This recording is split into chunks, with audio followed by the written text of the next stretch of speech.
What has you spooked about your health this Halloween? Dr. Oz decodes your cringe-worthy.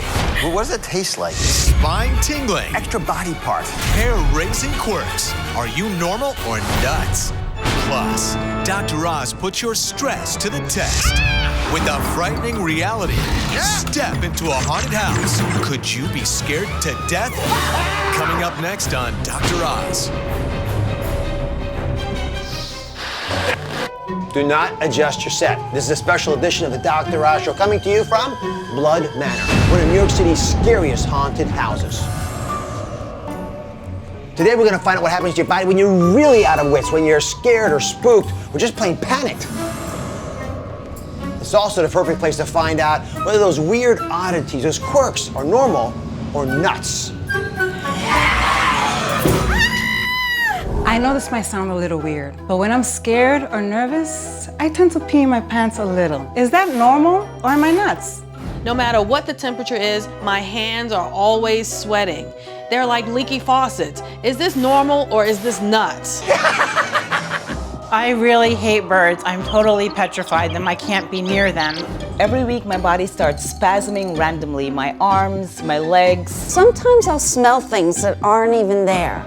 Am I normal or am I nuts? Am I normal or nuts? I love to eat my earwax. Am I normal or am I nuts?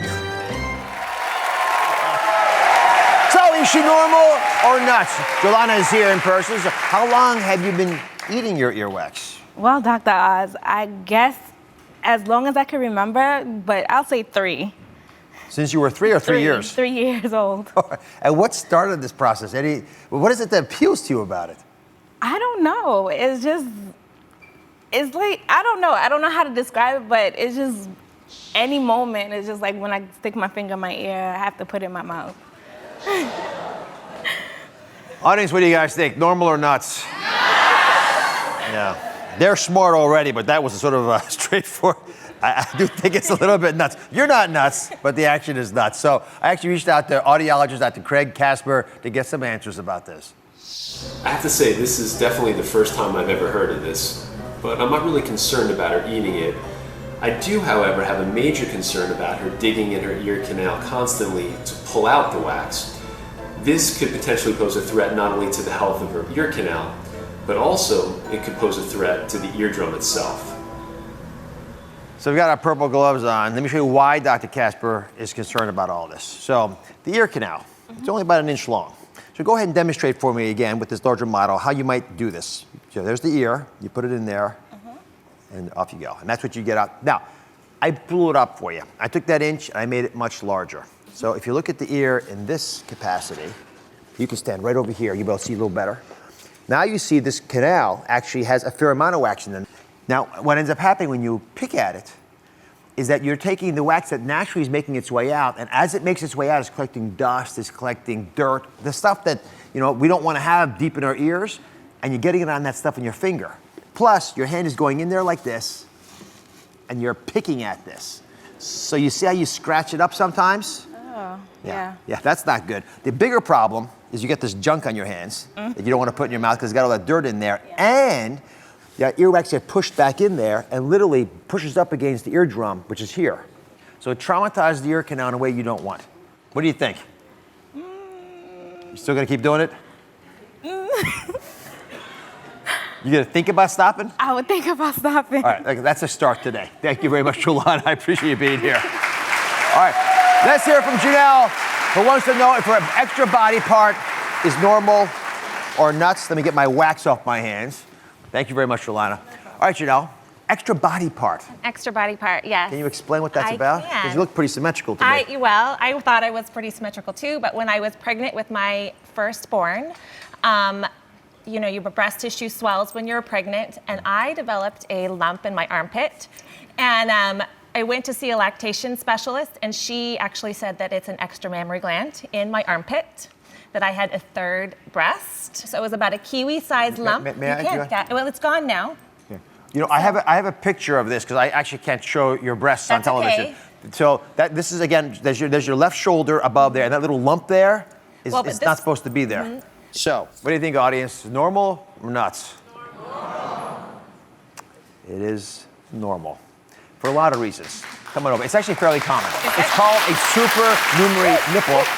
And let me show you why they form. You know, it's interesting because women have milk lines, just like a lot of mammals, right? Cats have these, dogs have these. So you have the regular breast nipples, and then you have extra places, these lines delineate those milk lines that allow breast tissue to evolve. So there are a lot of people right now can hear my voice. If they look carefully along these lines, they'll find an extra freckle. It's not really a freckle. It was the beginning of a breast, just the very beginning of it. And you don't pay attention to it. Sometimes it grows, sometimes it doesn't. But all these areas can have breast tissue, all the way down into the groin and starting in the axilla. So it's a pretty common problem. They're benign. We generally don't worry about them at all unless You're spilling milk.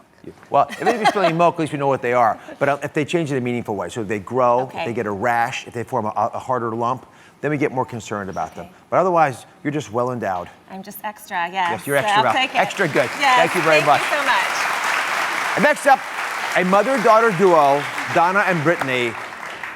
You are the first guests to ever show up on my show barefooted.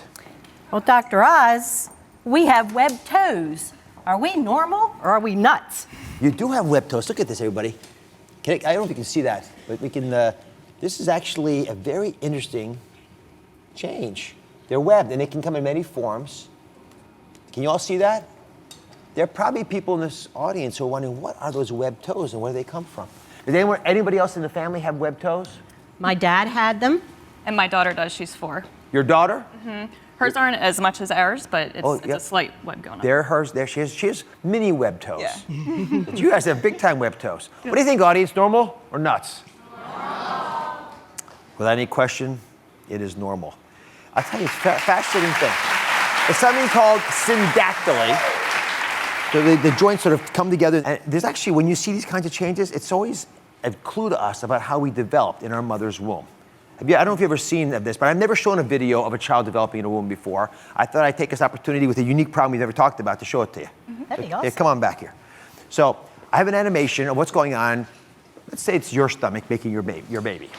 So, a few years ago. So down deep inside, the baby is forming. In the very beginning weeks, it's in the very early stages, and you have basically paddles for hands and feet. They're paddles. And so as you evolve over the next few weeks, those paddles will begin to develop, and the toes and the fingers will start to break apart from the surrounding tissues to give you the 5 digits. But sometimes you actually don't break them completely apart, and you leave a little area that's fused.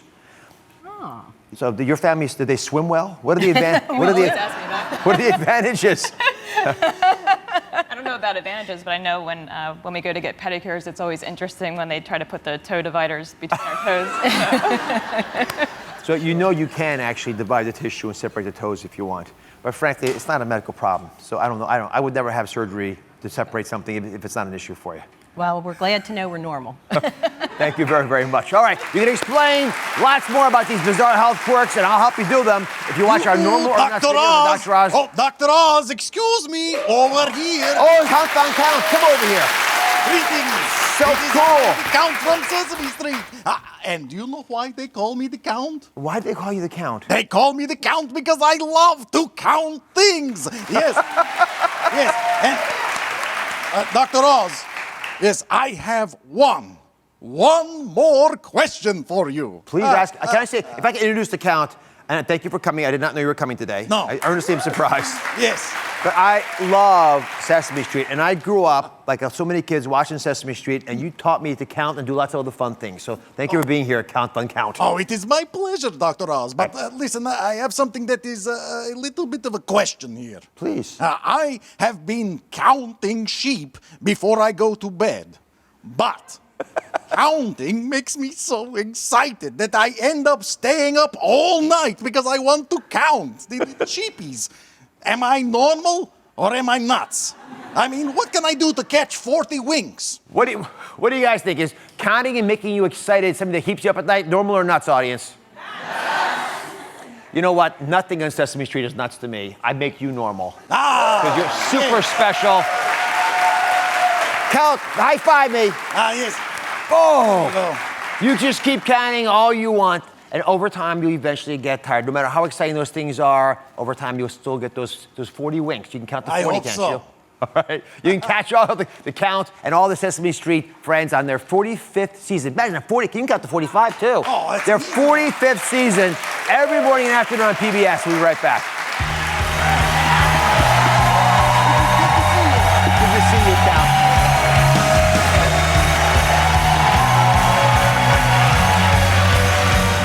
Coming up, ghosts and goblins may not be real, but the way our bodies react to fear is a frightening reality. A haunted house puts your panic to the test. Learn the tricks to treat the stress and keep it from getting too scary. Next. The 3-day fat flush. I lost 6 pounds and I feel amazing. The Oz-approved shopping list gets you started. I feel great and I'm ready to go shopping. It worked for them. Can it work for you? That's coming up on Monday.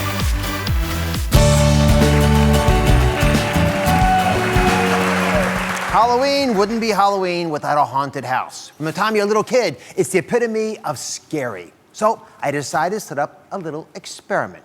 I took my kids and my colleagues from the hospital inside one of New York's scariest haunted houses to see how your body fares in the face of fear. I recruited 4 trusted allies. My daughter Arabella, my son Oliver, and Bonnie and James from my hospital. And took everyone to the hair-raising haunted house, Blood Manor. I wanted to see what really happens inside your body when you're being scared half to death. So I enlisted my med team to measure our blood pressure and blood glucose levels before and after to see how stressed we get while being spooked. And wrist bracelets to track our heart rate through every terrifying twist and turn inside Blood Manor. It's time to see what we're made out of. Who wants to go first? Bonnie? Not me. All right, I'll go first. Let the screaming begin.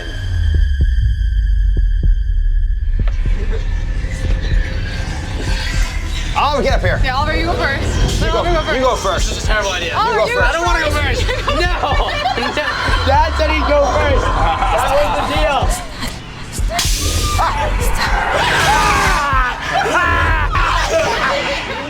There's definitely someone scaring me. What are you doing? Get next to you. I'm hiding behind you. Right. I can't do it, man!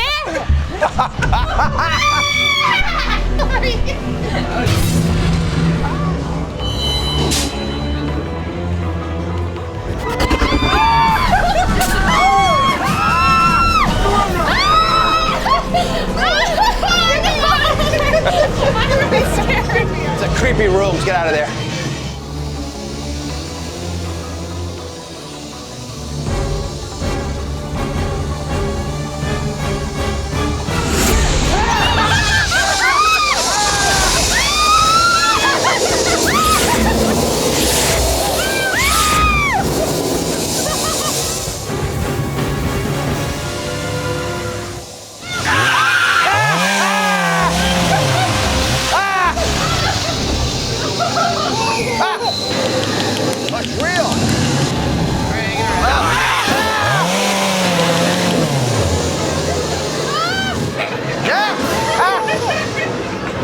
Help! Help! Next one up, we come out! Get this on your face! In 3D glasses! Who wants to go first? You! I'll go first. We're going to kill you!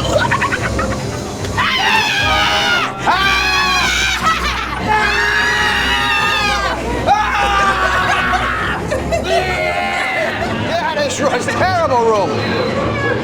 Oh, it's a terrible room. Exit. We raced out to immediately check our levels. Dr. Oz, you look terrified. How was it for you guys? I was terrified. It was really My bad. heart was beating from my chest. There has to be clowns. It wasn't that bad for me. Well, maybe just a little bit. So my daughter Arabella is here, along with my colleagues from the hospital, Bonnie and James. Arabella, Hello. Was the anticipation more difficult or actually going through the experience of the haunted house? The anticipation was more difficult, and my imagination was way worse than what happened, but what I anticipated made what happened even worse. Yeah. And they would sneak up on you and they'd chop at you and cut at you. So Bonnie, you're a critical care nurse. I trust you with my sickest patients. Yeah. You deal with crises all the time. How does the stress of taking care of my patients in the ICU compare to the stress of being in that haunted house? Well, this experience was the unknown. I was stressed out before I went in. I had a dry mouth, I got hot. And then when I walk into this place and there's monsters jumping out of walls and floor. This wasn't fun. No. And Jimmy, I heard you scream like a girl. Have you ever been spooked like that before? Me scream like a girl. I heard the scream and turned around, figured it was my duty to protect Arabella, only to turn around and realize it was you. All right. He has always protected me for years in the operating room. He runs the heart-lung machines for us. All right, let's walk over here. We're going to check our glucose levels. That was part of the testing. Jimmy, lead the way. You always do. So I'll run ahead here. So the thing about the blood sugar, and I never thought about this is the part that surprised me the most. You can line up right here. We'll go through the same exercise. Blood sugar levels are supposed to normally go down if you're not eating. So when we started the experiment, we checked all our numbers, and we're all normal, right where we need to be. We didn't eat after that. So our blood sugar should have gone down. I didn't expect with this big-time experiment to identify this, but that's not what happened to us. Arabella, you had a 20-point increase in your blood sugar. It really went up fast. Frankly, mine went up 13 points. Oliver's went up that much as well. Bonnie and Jimmy, you guys didn't change that much. I don't know, maybe you're so numb to the pain of stress in the hospital. But Arabella, what normally happens when you get stressed out? Well, I think I've always had acne problems, and I think my skin reacts when I'm stressed out. I just break out, and I definitely stress eat.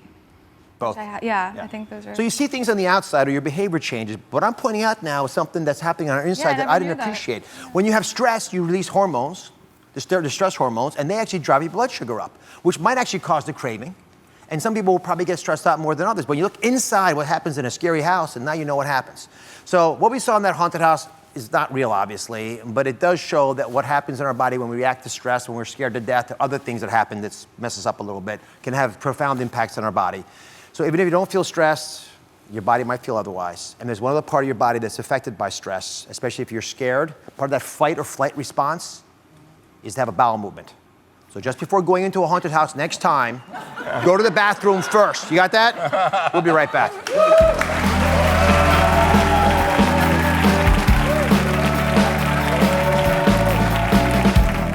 Next, we all know, cut calories, lose weight.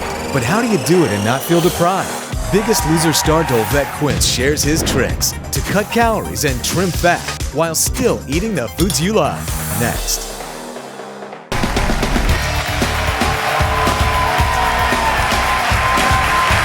The most basic way to lose weight is to slash calories. That's Diet 101. But knowing where to cut your calories is the question. So today, here with the ultimate calorie tricks is author and trainer on The Biggest Loser, Dolvett Quince. It was wonderful having you back. He's also a good friend. So explain to everybody, how is it possible to cut back calories but still enjoy life and not struggle all the time? I love that word, cut back calories. Oftentimes people think they have to be extreme. You don't have to be. You just have to make swaps and changes. Small swaps will change your entire life. Little nudges. Little nudges. Guys like that? Pretty good idea. Just to this point, you cut out 100 calories a day, just 100 calories, you will lose 10 pounds at the end of a year.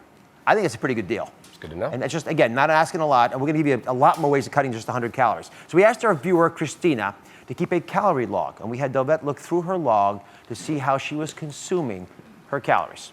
So was it hard or easy to log those calories? It was pretty easy. Not bad at all. Not bad at all. Okay, so what's a typical breakfast that you might have? Well, as you can tell by my physique, I love carbs. I love cereal with 2% milk. I love bagel, cream cheese. Typically is my go-to breakfast. Bagel, cream cheese. Yeah. So about easiest ways to cut calories for breakfast. And let's just take a typical breakfast. You're a bagel and cream cheese woman. I am. But I'm a cereal guy, and I think I'm probably in the majority. That's what we sort of grab for in the morning, because it's right there. So what would you do? I would do a swap. Instead of doing this milk or even a 2% milk where people think they're saving, go for almond milk. Okay. Almond milk, this will enable you to save 60 calories. Oh, wow. That's huge. Without That's changing the difference. experience, really. It's cereal. You're putting the white stuff in it. Yeah, right. It tastes pretty similar. It tastes good. It's added protein to your morning. It's a great way to start. Okay. All right, lunch comes around. All right. Typical thing you might have for lunch. What's your weakness?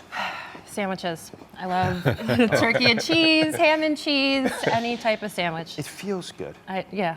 Got to keep it moving throughout the day. I'm a busy woman, so. No, but how do we help out Fill here? up. Instead of using the 2 slices of bread, I'm also a sandwich person. I love sandwiches in the afternoon. Swap it out with this butter lettuce. Okay. Now you're getting that fiber as well as taking away the calories. You're gonna cut back about 80 calories on this. Wow. Yeah. Now notice, there is a piece of bread underneath there, right? You're building the whole foundation of your meal still on a piece of bread. You're still getting the carb.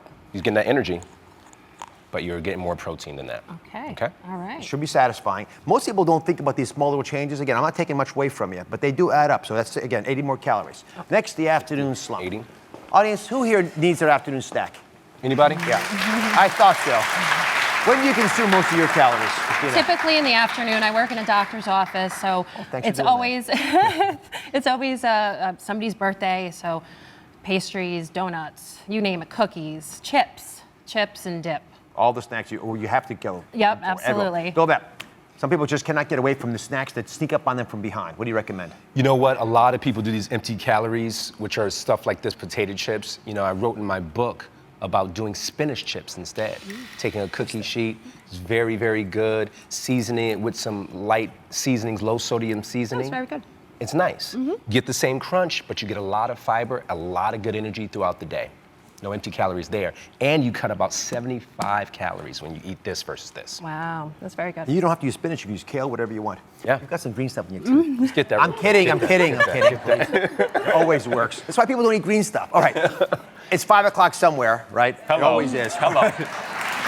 That just happened. You all like a glass of wine, I can tell that already. Now, I saw your log, and this was a sort of surprising reality that Dolvett was kind enough not to mention. We might do an intervention later on if it comes to it.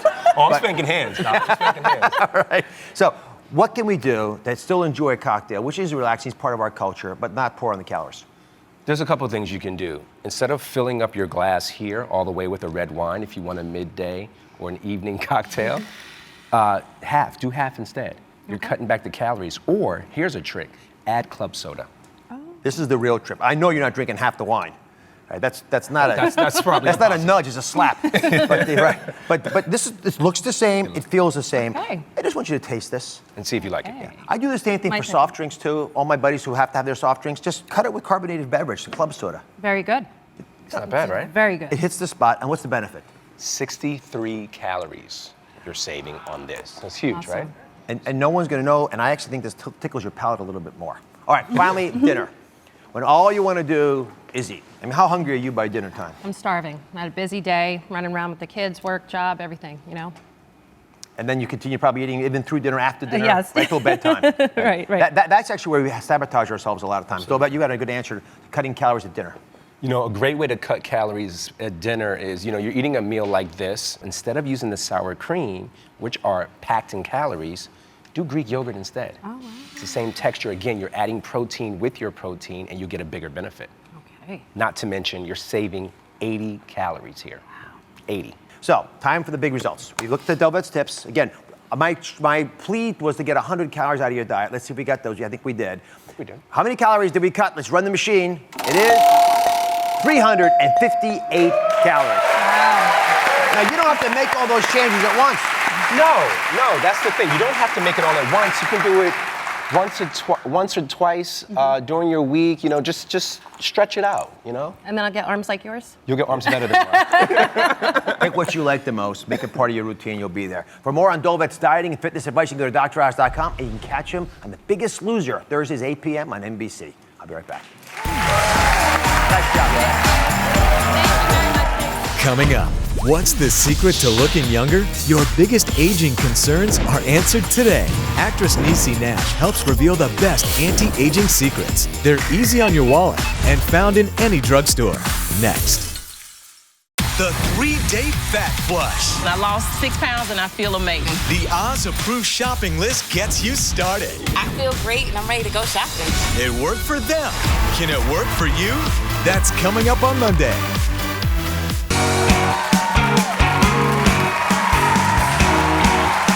It's the question that I hear most from women. What's the secret to looking younger? Well, today, we're cracking the code and revealing the best anti-aging secrets to share with your girlfriends. So here to help is my timelessly funny and beautiful friend, Niecy Nash, star of HBO's hit show, Getting On. Where are you going? What is going on back here? He might have had a heart attack. Don, get his ass to the ER. Let me take off your shoes. No. Let me take your pulse. Okay. Yes, I know. I realize. Yes, I'm very close. Stop it. To Mount Hospital, but it has to be Long Beach Memorial. Stop acting like a big old baby. Please welcome Niecy Nash.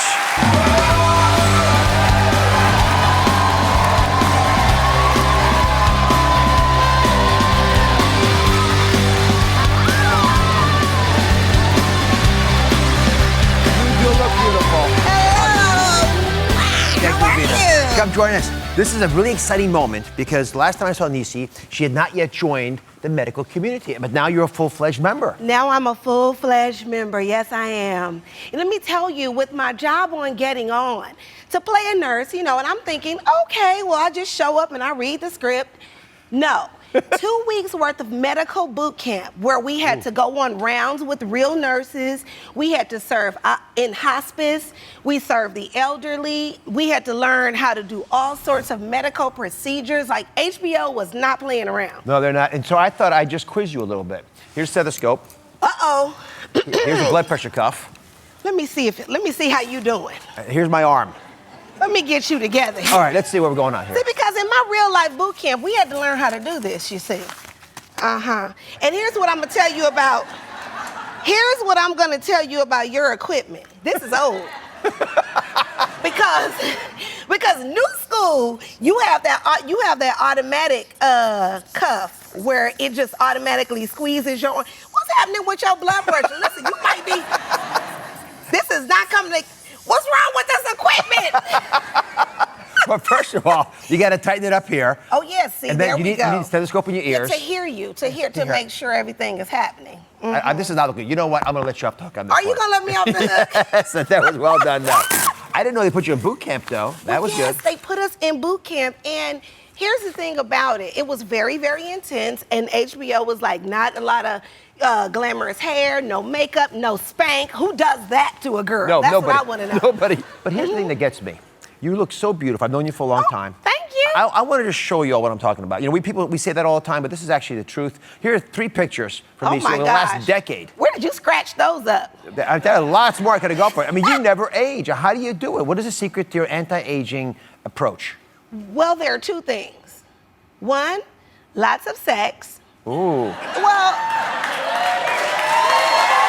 Oh my. I'm very married and very happy. So you know, it's gonna keep your cheeks a little flushed, and it's gonna give you a little extra zhuzh when you're moving around. But the other thing is, I buy over the counter. I'm a drugstore girl when it comes to what we put on the face. So you've offered to help us share some anti-aging secrets with the audience. You all into this?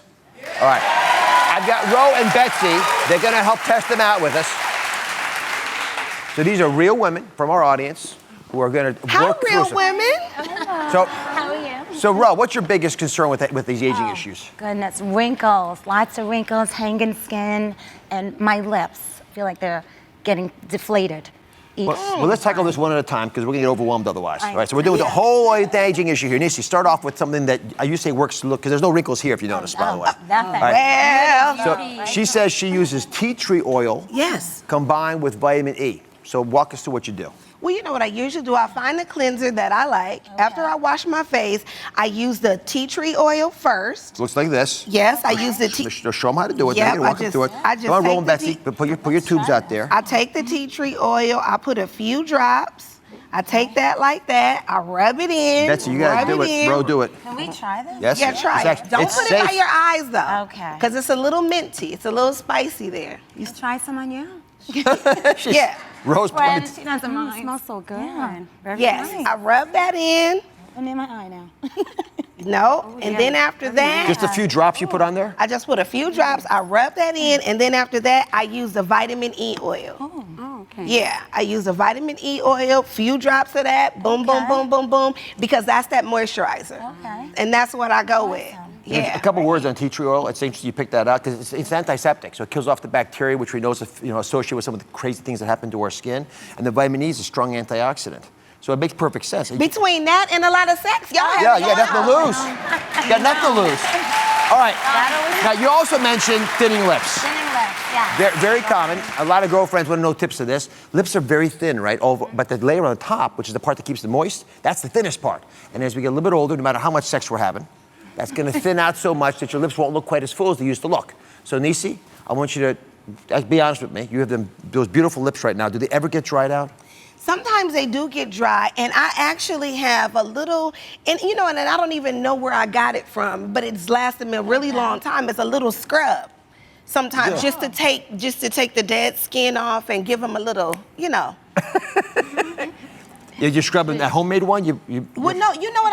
I don't even know what that one is because I just have a little bitty. I don't even know where I got it from. Can I give you my version of it? I want to see it. All right, so here's how you do it. I put it in front of everyone. Please try this out. You can use the mirrors. I want to see how you actually apply it. This is a honey and brown sugar scrub. You create the mixture. You put 2 tablespoonfuls of honey, 1 tablespoonful of brown sugar. Mix them up like this, and when you put them on your lips.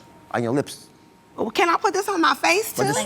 You can put it. It's designed for your lips. You can put it anywhere you want to put it. But well, I'm not getting ready to mess up this pretty lipstick. No, I know. Right They now. look pretty darn good to me.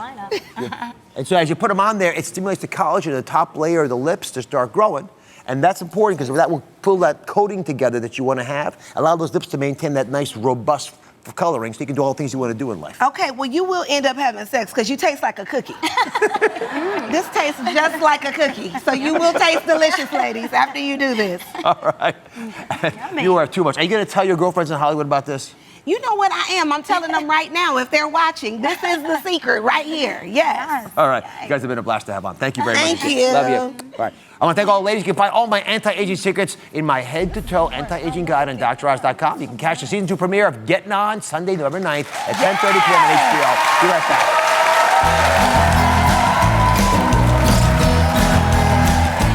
Coming up, gas, bloat, constipation. No matter what you try, you can never make that stomach pain go away. Tackle the symptoms and detox your body. The easy gut flush food rules that everyone can follow. Coming up next.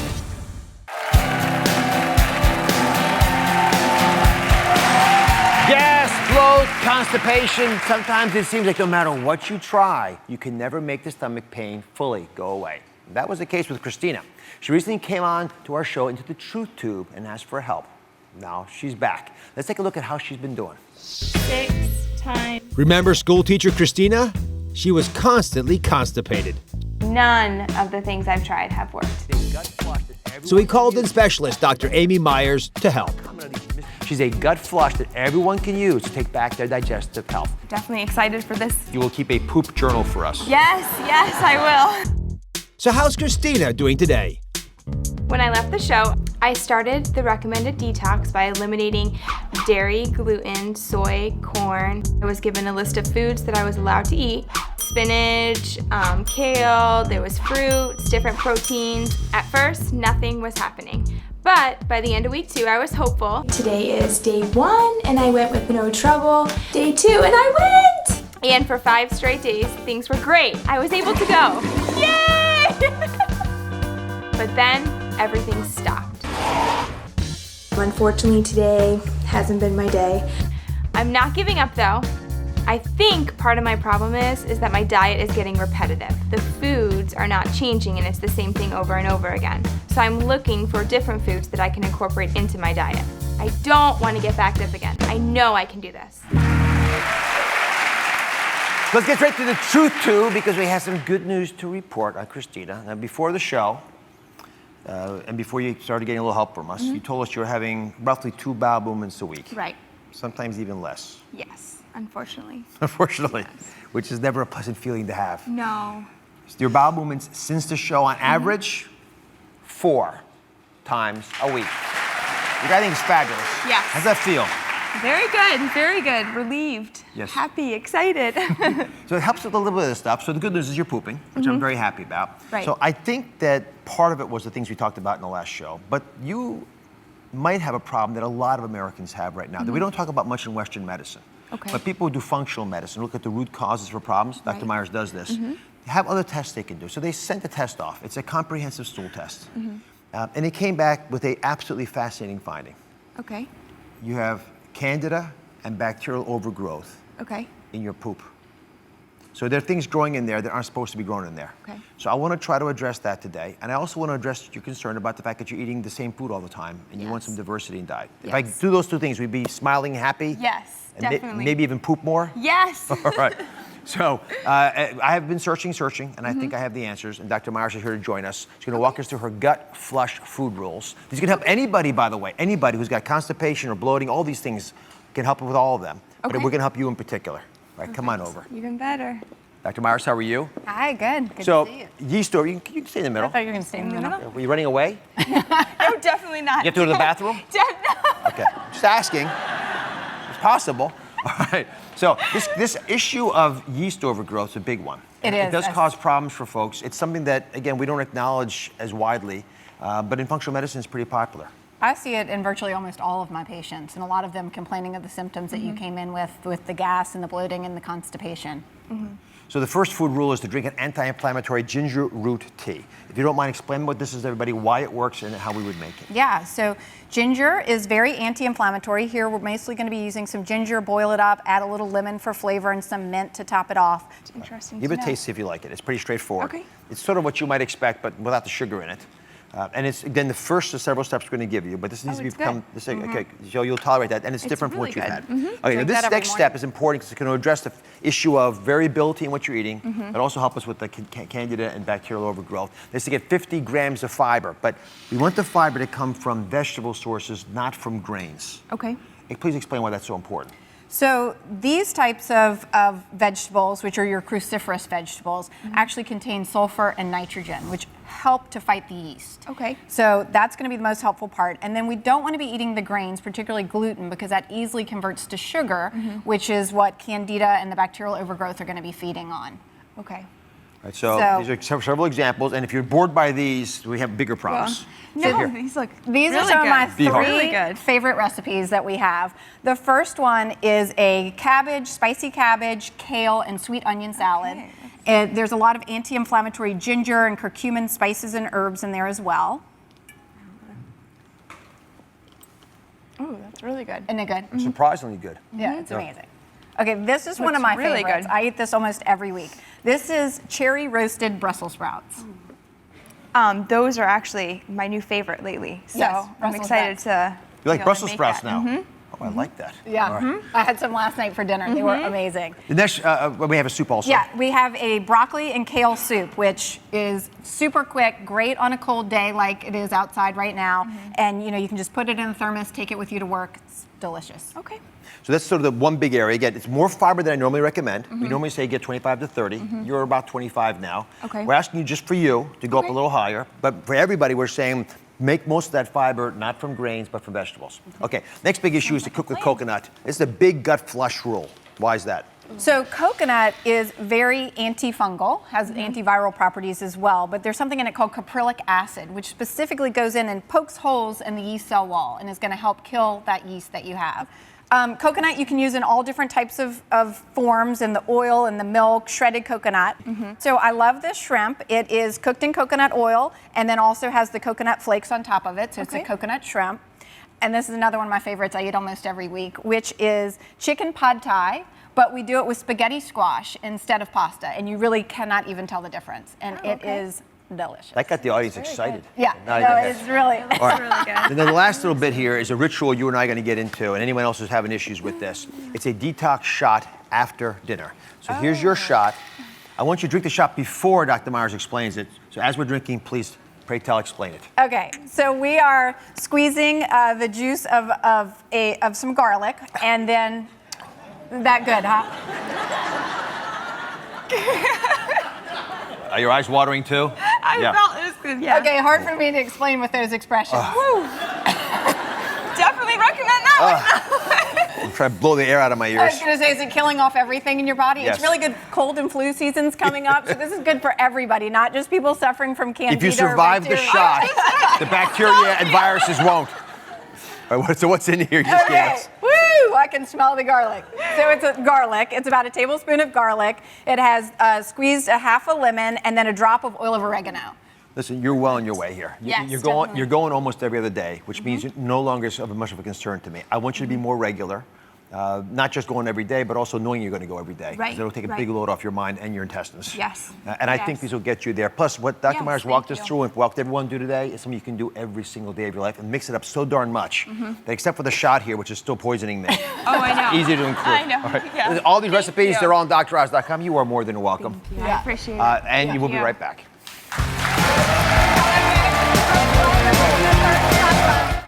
How do you make sure that you stay regular? As I get older, I find that if I don't eat a healthy diet, it disturbs my cycle. I also eat prunes daily. I may sound like an old man, but it does the trick. Share your story on Dr. Oz's Facebook page. The 3-Day Fat Flush. I lost 6 pounds and I feel amazing. The Oz approved shopping list gets you started. I feel great and I'm ready to go shopping. It worked for them. Can it work for you? That's coming up on Monday.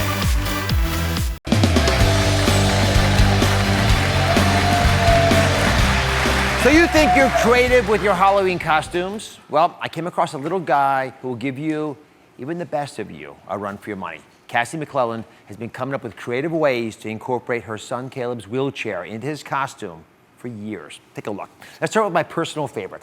4-year-old Caleb flying high in the clouds above the city as Superman. And next, here's Caleb and his mom, Cassie. He's part of a Mario Kart. He looks the part. And finally, here's one at 6 years of age, Caleb as Batman in the Batmobile. That's pretty classic.